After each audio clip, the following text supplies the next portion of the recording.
going on YouTube? Welcome back to the channel. So we're going to continue working on the third batch of the working class copper bullion bars. So I went to Lowe's today, grabbed some stuff, a couple little upgrades. I'm trying to get ready for the forge is coming tomorrow, and the copper sulfate may come tomorrow or the day after. So I had to grab some mortar and bricks. I gotta get more bricks. I didn't realize how really bad this was. But this chimney's falling apart, man. I mean, look at it. It's like cracking and the bricks are evaporating. It just does not look good. So I'm not a good mason. My buddy's a little bit better at it than me. So I'm gonna pay him to come do this. And I know this is gonna make a dusty mess. So we're gonna try to hang plastic and contain it. And I'm going to give him a shop vac and a box fan with a filter on it and whatever we can do. But I don't want a chance contaminating anything over here. So I'm going to make sure this is all dusted off and clean before we set it up. And then I'm going to cover it in plastic. And then for the pure copper crystal that's already done, I don't want to chance it. So it used to be in a bucket. I got these little nifty little containers. And it has a lid that'll snap shut. Yeah, look at that. There's one of the pure bars that did not make the cut. That's gonna get remelted. But I figure, you know, now we can fill both of these bins up right to the brim with copper crystal. That should be good. Now they're sealed, locked away. And then, yeah, I went to get some fiber cement board, or cement board, something that we can put underneath the new electric forge. I kind of want to just, you know, make sure everything is safe here. I don't want a chance burning my house down. But if it ever came to it, I would grab that forge and catch probably 4th degree burns, and I would run it out the door. My house is not burning down. Hell no. So Duroc, it's like literally cement with like I don't know, this mesh tape over it. The problem is if you ding it, and when you try to cut it, it's just a mess, man. It just falls apart, it crumbles, it sucks. I hate that shit. But this is Hardy board. It's a fiber cement board. Much better product. It's about, I don't know, 1/2 inch thick. Yeah, this was like 14 bucks, and they had another one that had a pink coating on it, which was, you know, like a waterproof coating, but it was like almost 30 bucks for one sheet. It was twice the price because of a coating. So I think we're gonna cut this down, screw it to the table, and maybe I'll splash a coat of freaking polyurethane across it or something. That'll make it so that we can splash water and stuff and it won't matter. Actually, I just thought of something here. We're gonna want this table perfectly level both ways. You know, so that when you have the forge sitting on top with an ingot mold inside or on the table, that it cools off, you know, perfectly square. So you can see I have a pipe sticking through the floor there, and I had shims under it. I mean, it rocks like a son of a gun. So I think I'm gonna go grab a level, and then we're gonna screw extra, you know, set of shims so it doesn't move. So the nice part about this stuff is it doesn't make an absolute dusty mess cutting. You just get this little scribey tool, scribe it, and snap it, just like drywall. So I had these offcuts, extra pieces. I figured instead of A, paying to dump them, or B, getting another sheet to get a double layer, we'll screw these to the table first, and then screw the other one on top. And now we have 1 inch of separation between cement or hot item and the MDF on the table. I could potentially even sneak some rock wool in there, but I'm probably not gonna. But I did level up the table, screwed some permanent little things on so it's nice and solid now. Yeah, let's get it all screwed up. All right, guys. Well, the top is dry. It's had plenty of time. You know, the forge was supposed to be here. I ordered it through Amazon. I didn't know that Amazon had like deliveries that you had to sign for. I've never had that before. Had I known that, I may not have ordered it, you know, right away. So, yeah, obviously they tried to deliver it yesterday. I wasn't home because they're trying to deliver it when people are at work and they wonder why no one's home. And then they tried to deliver it again today when nobody was home at the same time. And I went on their website and electronically signed for it and said, just deliver it. You know what I mean? I've never had a package go missing, so just deliver it. But nope, didn't deliver it, so I had to go on the website and pay extra money to have him deliver it to some gas station down the street that I can go pick it up from. But now I have to wait for them to ship it to that gas station. And the copper sulfate, well, God, I had no idea. It said it was coming yesterday, and now it's saying, oops, sorry, it might be coming Friday. If it doesn't come Friday, then we'll just refund you. So I ordered more copper sulfate, a different brand, a different kind, and a lot more of it. A 10-pound bag. So yeah, it's been one of those weeks, man. I've been wanting to get this thing back up and running so bad, but it just seems like the world is fighting me right now. So I guess for tonight, yeah, I'm gonna just work on wire brushing these bars clean so we can get them drilled, and then yeah, when stuff gets here, we'll keep going. Oh yeah, look what's finally here. Still no copper sulfate. That's the second bag that I've ordered now. Still waiting. But let's open this up, check it out. Check that out.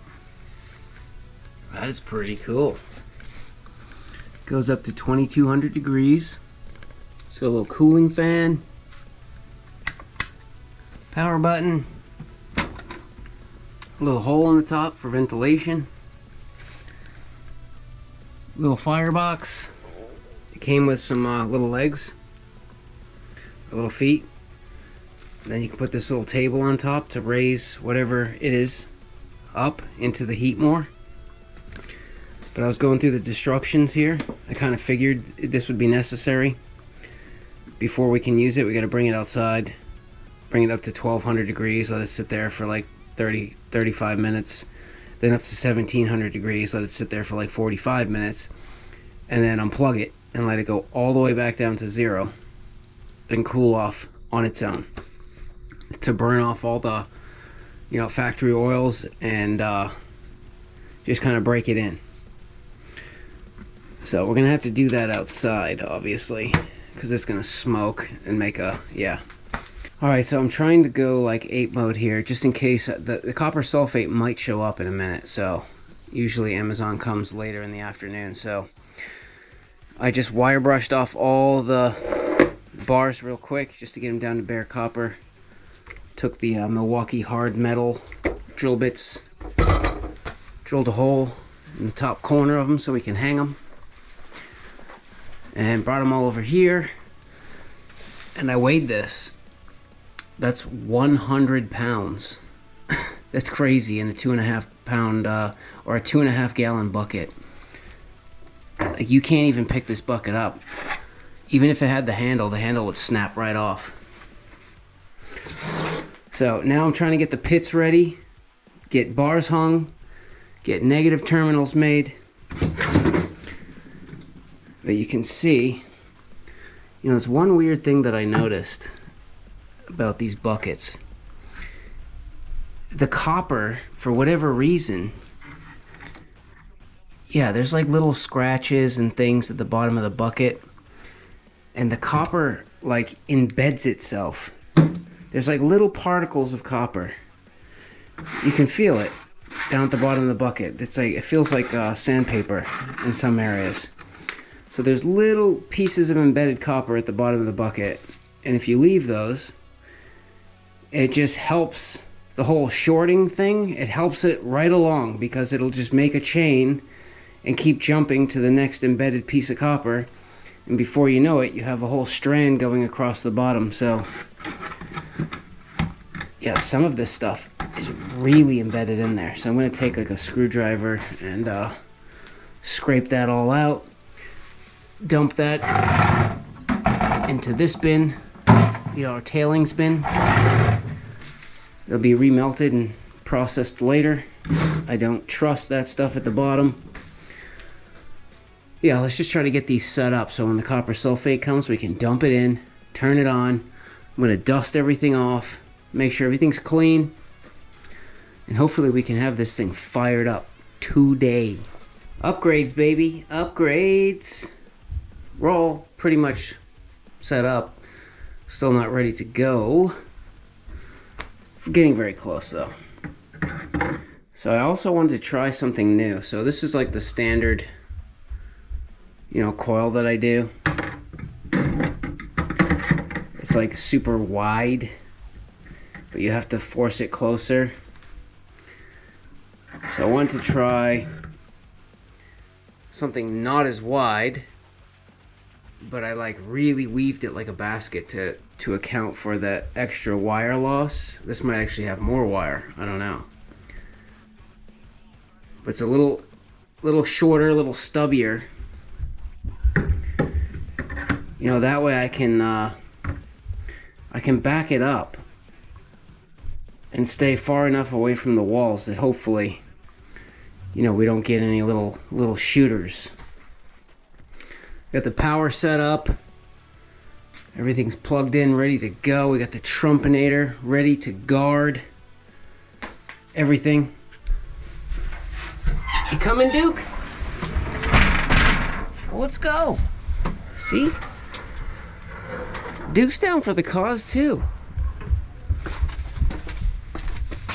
He's all about that freedom. That's why I give him his freedom. He can go anywhere he wants. All right. Turned it on, 1200 degrees. I set it to. You can see it's slowly climbing. Oh, it's climbing fast, actually. Oh yeah. Oh, I can already see stuff coming out of the pot. Oh yeah. Oh, I can smell it already, dude. There's smoke pouring out of that thing. I don't know if you guys can see that. But there's, oh yeah. All right. And I'm not positive. I've never checked. I'm not sure if this is on my bill or theirs. But for now, it's not that important.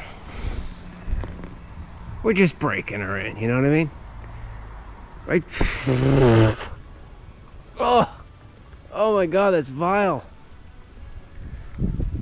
Duke, stay away from that. Dude, that stinks. So we're gonna leave that for like 30 minutes and then come back and crank it up to like 1700 degrees. So it said in the instructions that everything inside would turn black. And I just want to see. Oh, dude, what? Okay. But they said by the end of this, it would all turn back to pristine white, which I just don't see how that happens, but yeah. It's at 1200 degrees. We're gonna let this run for half an hour, come back out, jack it up, let it run for another 45 minutes, and then shut her down. Of course, the second I decide to do this, the kids decide to come out and play soccer. So I guarded it with some bikes. It's at, just set it to 1700 degrees. And we gotta, hopefully it survives for 45 minutes. So I really don't want to trust that the kids won't touch something that you told them not to touch. So I brought it in here, closed the door, At least the smoke can get out. Soccer balls aren't gonna hit it. I'm gonna close this door. It needs another 40 minutes. Little easy bake oven. You're not gonna believe what finally showed up. Look at this. I mean, this is literally how it was delivered. It looks like it sat at the bottom of the truck. It got wet, but thankfully it was inside another package, which is then inside of a... Oh, that's different. That's a little different.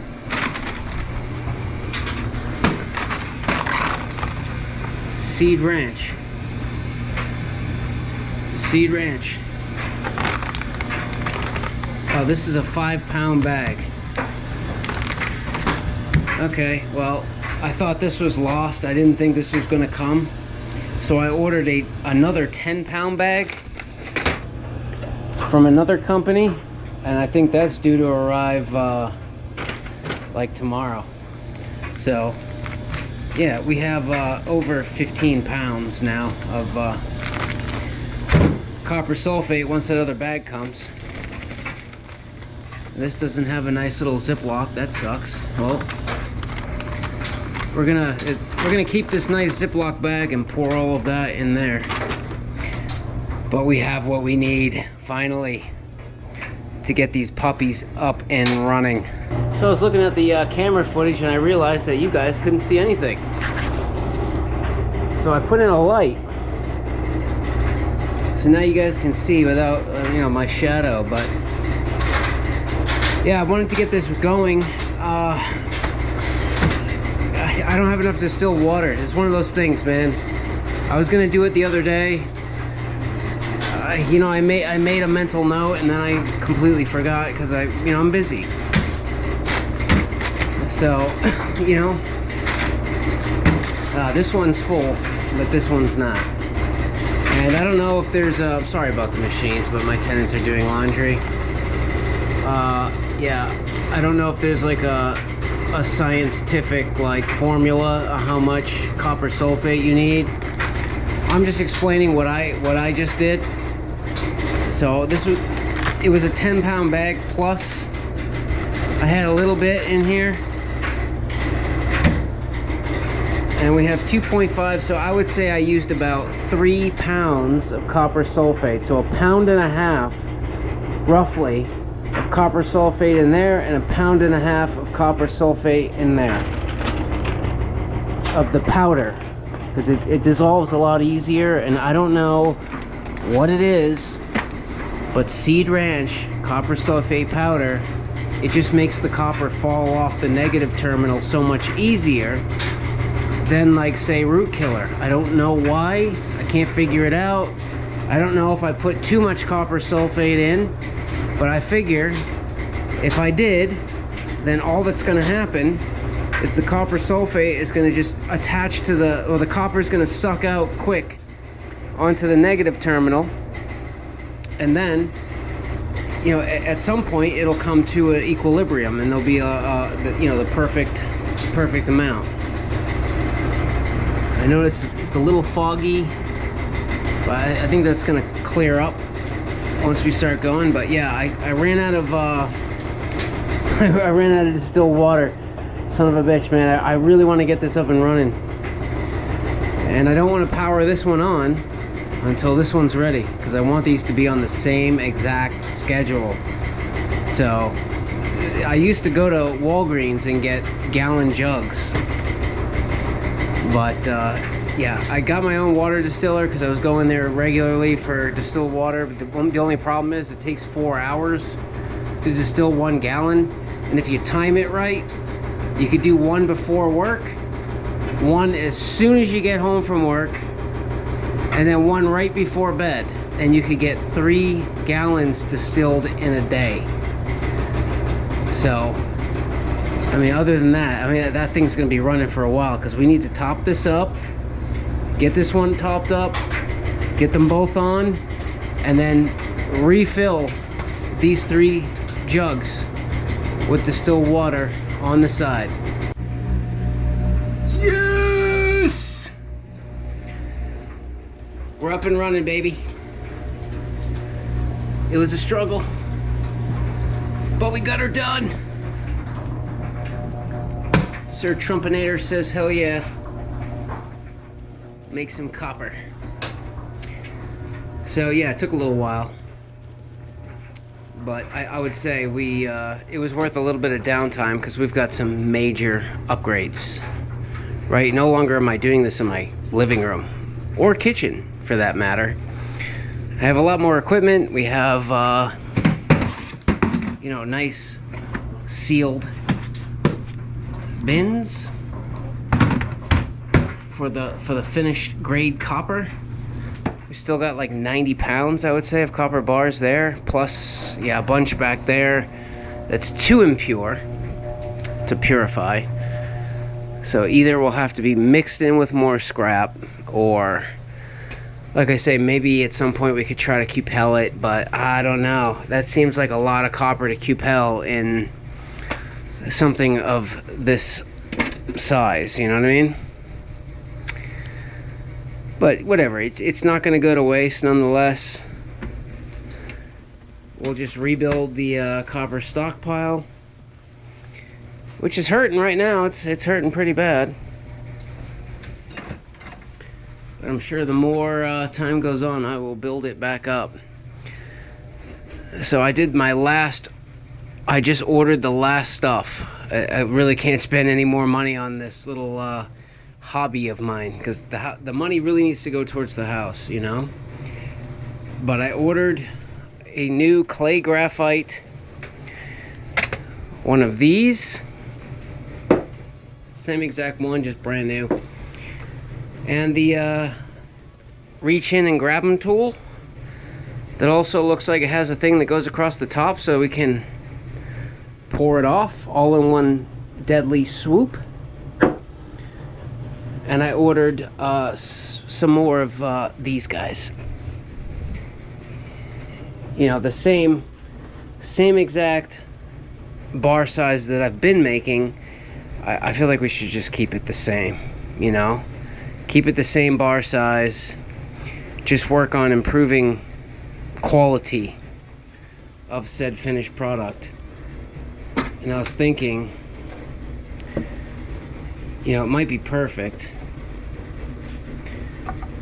because you can fit, yeah, you see that? We can fit that, and then we can fit the graphite ingot mold right on top. Maybe slide it back a little bit so that can get preheated. This is getting hot. Then we can pull that out. I am going to get a cinder block to put on the table just in case. You know what I mean? Then we can pull this out and make beautiful, beautiful bars. So that's the plan. We're back up and running, guys. Officially, as of right this second. So yeah, I'm gonna keep trucking along in my spare time, whenever I get a good minute, you know, where I'm like, okay, let's make some bars. We're gonna come down and do so, and start trying to, you know, build up the finished product ready to go. And then at some point I'm gonna have to go and make more pallets, because I like the pallet idea. You know, the walnut the walnut pallets flew out. I have none of them left. I have 2 mahogany pallets left, so it seems like the walnut ones are the favorite. So I'm gonna make a lot more of the walnut pallets ready to go. That way, when somebody wants to get whatever they want to get, they can stack as many copper bars on that pallet as they can fit on it. But this time, I learned things from last time. You know, I used this paracord to tie all of the copper bars to the pallet, and people left the paracord on. I wasn't expecting that. I was expecting people to cut it off and see the bars, but a lot of people left the paracord. So instead of paracord this time, I want to find something nicer, more professional looking. You know, whether it's like copper flat stock even, or copper wire tied up neatly, something. I want to find something that looks the part. You know what I mean? So yeah, we are working on the third batch officially. Working class copper bullion bars. Make sure you subscribe, give me a thumbs up. See you later.